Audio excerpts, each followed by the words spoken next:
কেৱল নামনিতেই নহয়, সন্দেহজনক আৰু অবৈধ নাগৰিকৰ টঙি জুপুৰিৰে ভৰি পৰিছে মাৰ্ঘেৰিটাৰ বহু অঞ্চল। মাৰ্ঘেৰিটাৰ মুলাং, তিৰাপ, কলিয়ৰী, ঝৰ্ণা, বস্তি আদি কেইবাটাও স্থানত সন্দেহজনক লোকেৰে দীৰ্ঘদিন ধৰি ভৰি পৰিছে। এক প্ৰকাৰ বাংলাদেশী মিয়াই পিয়াপি দি ফুৰিছে লিডু মাৰ্ঘেৰিটাত। আনহাতে মাৰ্ঘেৰিটাত বাংলাদেশী মূলৰ লোকে বিভিন্ন স্থানত জনবসতি বিস্তাৰ কৰাৰ ক্ষেত্ৰত অসম জাতীয়তাবাদী যুৱ ছাত্ৰ পৰিষদৰ মাৰ্ঘেৰিটা আঞ্চলিক সভাপতি বিমল সিঙে কয় যে মাৰ্ঘেৰিটাত শীঘ্ৰেই উচ্ছেদ অভিযান আৰম্ভ হ'ব লাগে। এনিভাৰ 24 চাই থকা প্ৰতিগৰাকী দৰ্শকক মই স্বাগতম জনাই আৰম্ভ কৰিব লৈছোঁ এক বিশেষ প্ৰতিবেদন। হয়, মই বৰ্তমান উপস্থিত আছোঁ মাৰ্ঘেৰিটা সমষ্টিৰ অন্তৰ্গত বৃহত্তৰ মুলাং অঞ্চলত। আৰু যিহেতু দেখিবলৈ পোৱা গৈছে, পোনপ্ৰথমে মই মোৰ সতীৰ্থক প্ৰশান্তক সমগ্ৰ পৰিৱেশটো দেখাবলৈ এবাৰ চেষ্টা কৰিছোঁ। এয়াই হৈছে যি অসম চৰকাৰে যি আপোনাৰ সন্দেহযুক্ত অবৈধ নাগৰিকৰ ওপৰত যি আপোনাৰ উচ্ছেদ অভিযান চলাই আছে নামনি অসমৰ পিনে। আৰু উজনি অসমত বৰ্তমান মই বৰ্তমান উপস্থিত আছোঁ মাৰ্ঘেৰিটাত। আৰু ইয়াত মোৰ পৰিৱেশটো সম্পূৰ্ণ দেখাবলৈ মোৰ সতীৰ্থক অনুৰোধ কৰিছোঁ। কিদৰে তেওঁলোকে ইয়াত বছৰ বছৰ ধৰি তেওঁলোকে ইয়াত ঘৰ সাজি লৈ পেলাই যি মানে সন্দেহযুক্ত যি নাগৰিক ইয়াত বৰ্তমান থিতাপি লৈছে।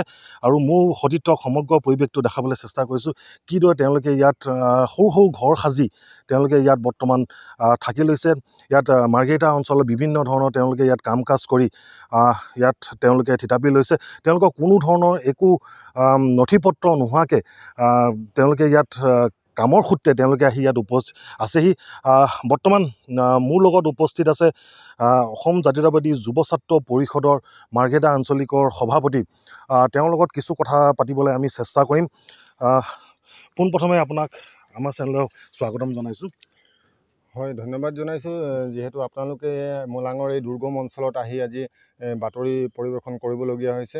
এটা কথা যে নামনি অসমৰ সমান্তৰালকৈ অসমৰ বিভিন্ন প্ৰান্তত এতিয়া বাংলাদেশী যি অবৈধ বাংলাদেশী যি প্ৰব্ৰজনকাৰী আছে, এই প্ৰব্ৰজনকাৰীসকলক উৎখাত কৰাৰ কাৰণে চৰকাৰে যি পদক্ষেপ গ্ৰহণ কৰিছে, আমি চৰকাৰী পদক্ষেপক আমি শলাগ লৈছোঁ। আৰু আমি অসম জাতীয়তাবাদী যুৱ ছাত্ৰ পৰিষদেও সদায় আমি দাবী কৰি আহিছোঁ যে অসমত যিবিলাক আচলতে বাংলাদেশী আছে, সন্দেহযুক্ত বাংলাদেশী, এই বাংলাদেশীসকলক বিতৰণৰ ব্যৱস্থা কৰিব লাগে। বিতৰণৰ ব্যৱস্থা এই কাৰণেই কৰিব লাগে যে বিভিন্ন সময়ত আমি দেখিবলৈ পাইছোঁ যে ইয়াত কিছুমান অসামাজিক কাৰ্যকলাপ কিন্তু দিনক দিনে বৃদ্ধি পাইছে। এই অসামাজিক কাৰ্যকলাপত কিন্তু আমি দেখিবলৈ পাইছোঁ এই সন্দেহযুক্ত বাংলাদেশীসকল কিন্তু ইয়াত এই কামত সিহঁতি লিপ্ত হ'বলগীয়া হয়। গতিকে মাৰ্ঘেৰিটা বিধানসভা সমষ্টিৰ অন্তৰ্গত যি মুলাং গাঁও আৰু মুলাং গাঁৱৰ লগতে মাৰ্ঘেৰিটা সমষ্টিৰ বিভিন্ন প্ৰান্তত যি অবৈধ সন্দেহযুক্ত বাংলাদেশীসকলক চিনাক্তকৰণ কৰি আচলতে চৰকাৰ আৰু প্ৰশাসনে সিহঁতক বিতৰণৰ ব্যৱস্থা কৰিব লাগে।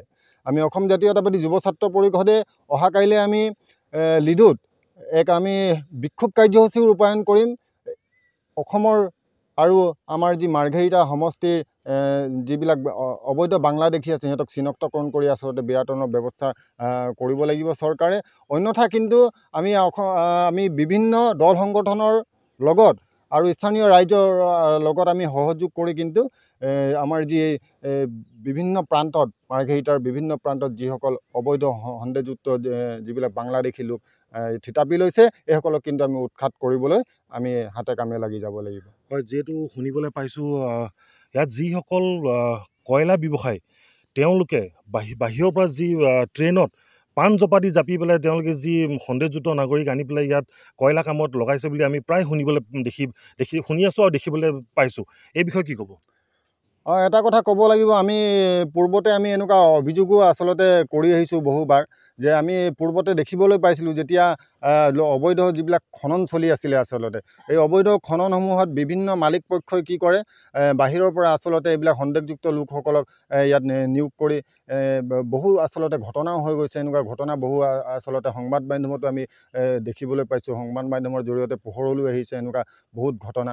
গতিকে এই যে আমাৰ যি অবৈধ যি সন্দেহযুক্ত বাংলাদেশীসকলক বিভিন্ন ইটা ভাটাই হওক, বিভিন্ন কয়লা উদ্যোগে হওক, এইবিলাকে যে ইয়াত আনি কিনি যে নিয়োগ কৰে বিভিন্ন ধৰণৰ কাম কাগজত লগায় এইখিনি কিন্তু আচলতে বন্ধ হ'ব লাগিব আৰু এই সমস্যাটো যিটো অবৈধ সন্দেহযুক্ত বাংলাদেশীৰ যি সমস্যা আছে এই সমস্যাটো নিৰ্মূল কৰিবৰ কাৰণে কিন্তু এই উদ্যোগ প্ৰতিষ্ঠানসমূহত যদি এইবিলাকক আমদানি কৰা হয় এই সমস্যাটো কেতিয়াও সমাধান নহ'ব। গতিকে আমি দাবী জনাইছোঁ যে যিবিলাক উদ্যোগ প্ৰতিষ্ঠান হওক বা বিভিন্ন কাম কাজত আচলতে এই যে অবৈধ বাংলাদেশীসকলক যিসকল লোকে আচলতে নিয়োগ কৰে এই লোকসকলে কিন্তু এই বস্তুটো কিন্তু ইয়াতে সামৰিব লাগিব, নহ'লে কিন্তু আমাৰ যি ভৱিষ্যত প্ৰজন্ম এই ভৱিষ্যত প্ৰজন্ম কিন্তু কোনোদিনে সুৰক্ষা নহ'ব।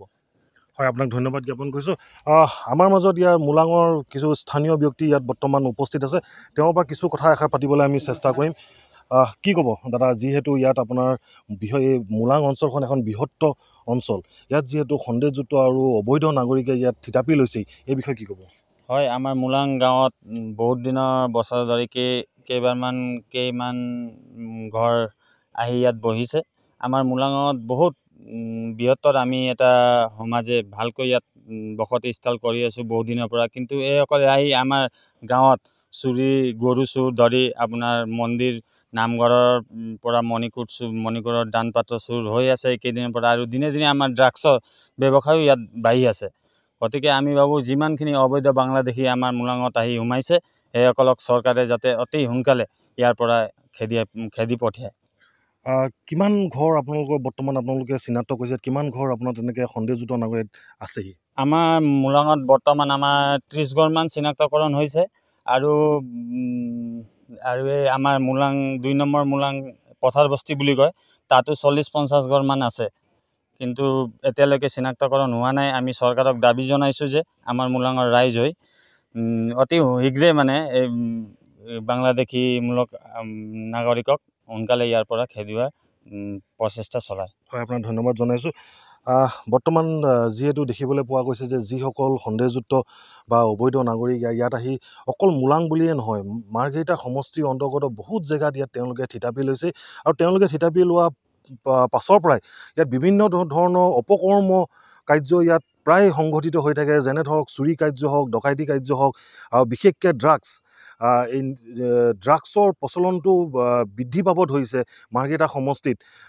যিহেতু এতিয়া যি আমাৰ AJYCPৰ অসম জাতীয়বাদী যুৱ ছাত্ৰ পৰিষদৰ যি বিমল সিং ডাঙৰীয়াই যি এটা গুৰুত্বপূৰ্ণ কথা ক'লে যে অতি সোনকালে মাৰ্ঘেৰিটাৰ সমষ্টিৰ পৰা যি আপোনাৰ অবৈধ নাগৰিক বৰ্তমান ইয়াত থিতাপি লৈছেহি, তেওঁলোকে অতি সোনকালে তেওঁলোকক চৰকাৰে উচ্ছেদ কৰিব লাগে, নহ'লে ভৱিষ্যতলৈ আপোনাৰ মাৰ্ঘেৰিটা সমষ্টিৰ যি আমাৰ ইয়াত খিলঞ্জীয়া ব্যক্তি আছে, আমাৰ ইয়াত স্থানীয় ব্যক্তি, আৰু তেওঁলোকে হয়তো মাৰ্ঘেৰিটা সমষ্টিখন অতি সোনকালে এক ভয়ংকৰ পৰিস্থিতিৰ সন্মুখীন হ'বলৈ লাগিব ভৱিষ্যতলৈ অনাগত দিনত।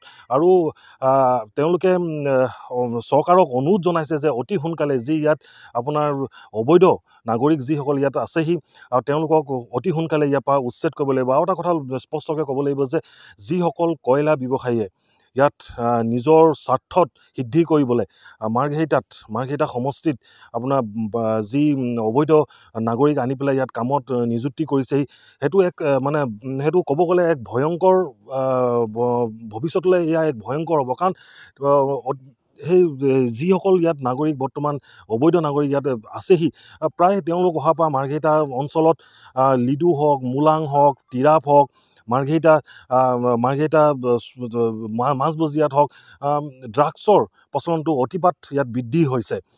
কেমেৰা পাৰ্চন প্ৰশান্তৰ সৈতে মই অভিজিত কাকতি, NE Bharat 24।